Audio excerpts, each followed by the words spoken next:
Hey everyone, this is Michael again, and welcome to the AEW Rampage review. Rampage I thought was a decent show, and tonight on Rampage we saw Malakai Black versus Lee Johnson. We saw a 2-on-1 handicap match where the Alien, Kris Statlander, ended up facing Rebel and Jaime Hayter. In the main event, we saw Darby Allin. He ended up facing Daniel Garcia.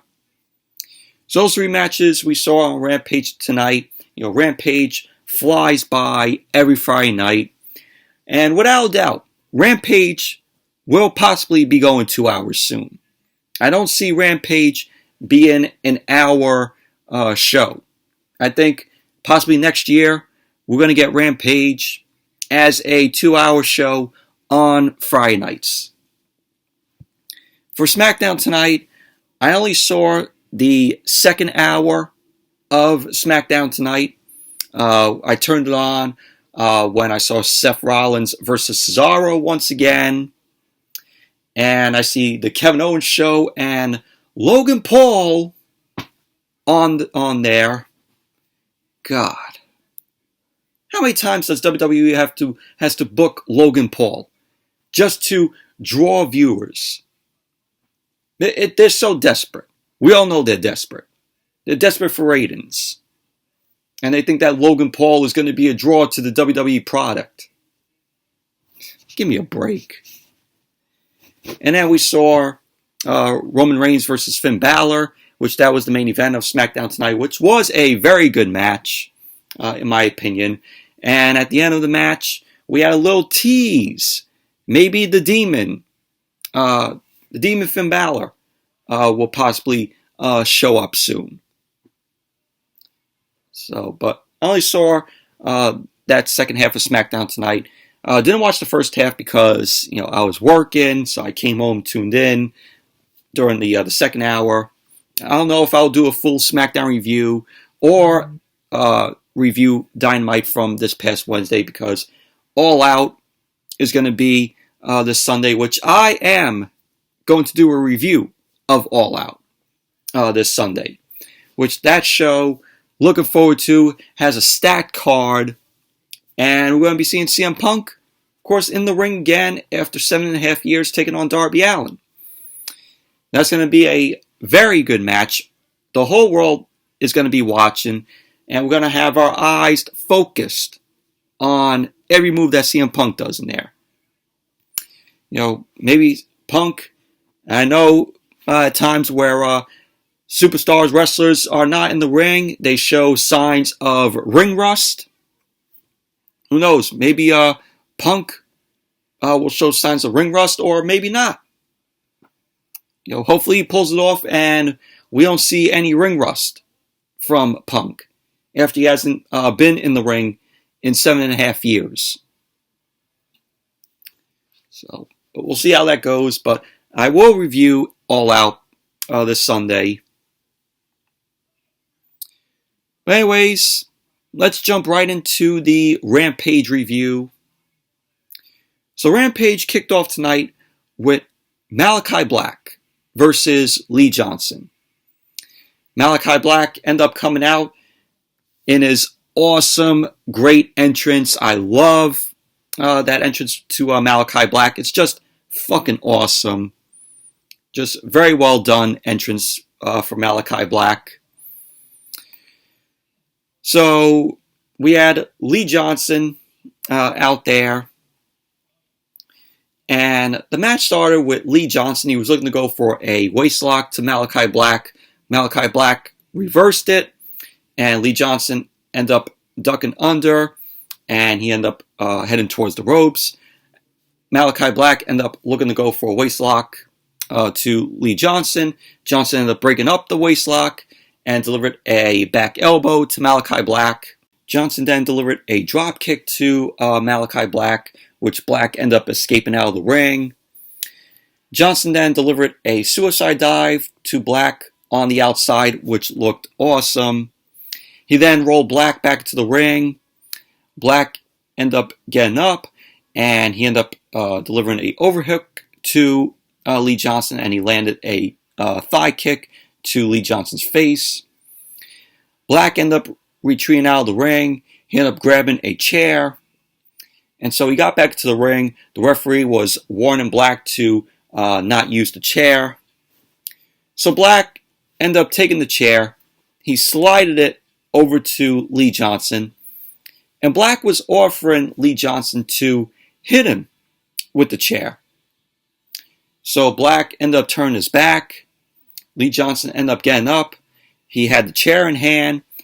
And Lee Johnson fell for that because Black ended up hitting the spinning kick, the Black Mass, to Lee Johnson. So he ended up going for the cover. And there you go. Malachi Black ended up winning the match. Which we all knew that Black was going to win it. And Lee Johnson, I thought he did a pretty good job in this match, against Malachi Black. I could see Lee Johnson being huge in the next 3 years. I think the guy is talented, and come the next few years, I see Lee Johnson becoming a star in AEW, on AEW television. Post-match, Dustin Rhodes ended up coming out. So as he made his way out, Malachi Black ended up retreating out of the ring, wanted nothing to do with Dustin. And so we're going to get the match on Dynamite this Wednesday, where it's going to be Dustin Rhodes versus Malachi Black. So we'll see that this Wednesday on Dynamite. And then we went backstage. Mark Henry was standing with Dustin Rhodes. Dustin ended up saying that he wants a match with Malachi Black on Dynamite. Dustin ended up saying that for years he's lived in the darkness and that Malachi Black doesn't scare him. He ended up saying that he wants to put a stop to Black's maddening attack on the Nightmare family. So that was what Dustin had to say. So this Wednesday on Dynamite, we're going to be seeing that match. Should be a pretty decent match there. But overall, Malachi Black versus Lee Johnson, enjoyable match. It was a decent match. And then we saw Miro end up making his way out. Miro got into the ring. He had a spotlight on him. Miro ended up saying that he acknowledges Kingston's struggle to get to AEW. He ended up saying that he thinks he's gotten soft now, that he stands behind Jon Moxley. So Eddie Kingston ended up coming out. Kingston ended up informing Miro that his God sent him here to bulldoze his legacy. And every time Eddie Kingston comes out, you gotta listen to what he has to say, because Eddie Kingston is that good on the mic. And the crowd loves him. The crowd starts chanting Eddie, Eddie for him. I mean, Eddie Kingston is over, and he deserves it. So Miro ended up warning, if Eddie Kingston dares step foot in his ring, he won't be standing come Sunday at All Out. Eddie Kingston was like, I don't care. So Eddie Kingston ended up running into the ring, and Miro ended up retreating to the outside. Kingston ended up getting whacked with the TNT Championship. So Kingston ended up hitting a DDT, which sent Miro on the mat, back first on the mat. So that was basically that. So Miro and Eddie Kingston going at it this Sunday at All Out. TNT Championship is going to be on the line.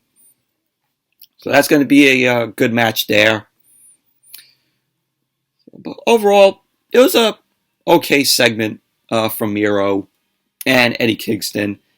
Like I said, you gotta listen to what Eddie Kingston has to say whenever he's on the mic. He's just that entertaining on the mic, and he has good mic skills.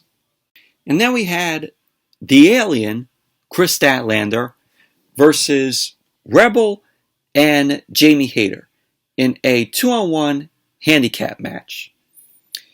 And of course, Rebel and Jaime Hayter end up coming out along with Dr. Britt Baker, DMD.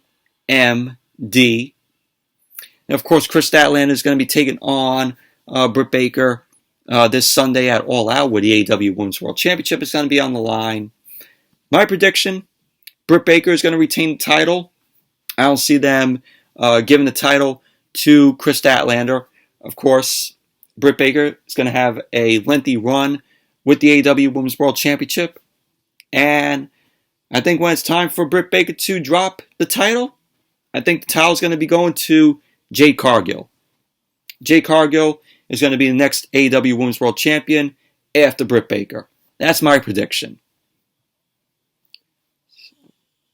Well, this match was just a very meh match. This is a match that you would see on AEW Dark.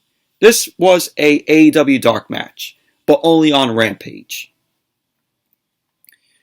So the match started off with Kris Statlander and Jamie Hayter. So we had Kris Statlander end up hitting the ropes. Rebel ended up pulling Kris Statlander's hair, which helped Jamie Hayter get some punches into Statlander. Jamie Hayter ended up making the tag to Rebel. Rebel came in, started delivering some stomps in the corner to Statlander. We all know how awful Rebel is in the ring. She is terrible. She's god-awful. So we had Rebel looking to go for an inside hook, which Statlander ended up kicking out too. Rebel was delivered some kicks to Statlander. Hayter ended up running in. She ended up helping Rebel. So Statlander ended up using both Hayter and Rebel against each other. And Statlander ended up hitting a DDT on Rebel and a splash on Jamie Hayter. So Statlander ended up hoisting Rebel up.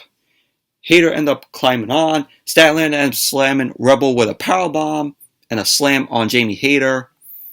Statlander ended up putting Rebel in a spider crab, and Rebel ended up tapping out. So Kris Statlander ended up picking up the win. But overall, very meh match in my opinion. This was a match that you would see on AEW Dark. Rebel, once again, absolutely terrible. She should just stick to being a manager to Britt Baker. Just keep being a manager and stay out of the ring. Do they even realize how much Rebel is not that good when she's in the ring? She's perfect for Britt Baker as a manager. Keep her out of the ring.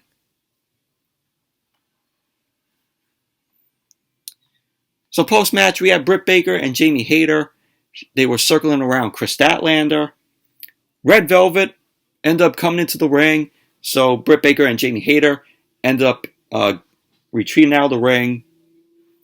So that was that. So then we saw footage of the Jon Moxley and Satoshi Kojima press conference that was done earlier in the day.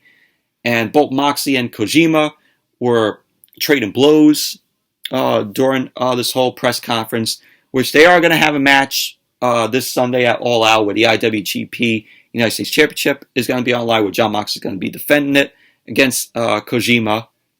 So that should be a very good match there. So it was announced that next week on Rampage, we're going to be seeing Pac versus Andrade El Idolo. So that should be a good match right there. Looking forward to it. And then we went backstage and we saw Mark Henry. Mark Henry was interviewing Daniel Garcia and Darby Allin, which Darby Allin was with Sting. Daniel Garcia, of course, with 2.0. 2.0 ended up guaranteeing that Daniel Garcia will do some damage on Darby Allin in that match. So Darby Allin ended up thinking that this match with Daniel Garcia will help him prepare for his career-defining match. The match that we are looking forward to this Sunday. And I think everybody is going to be looking forward to it. It's going to be Darby Allin, of course, taking on CM Punk this Sunday at All Out. So that is what they had to say. But decent backstage interview with them. And then we had the main event. Darby Allin versus Daniel Garcia. This was a good match. CM Punk was on commentary for the match. So CM Punk came out before the match got underway. He was, saying hi to the fans, and then he walked over to the commentary table. So then we had the match.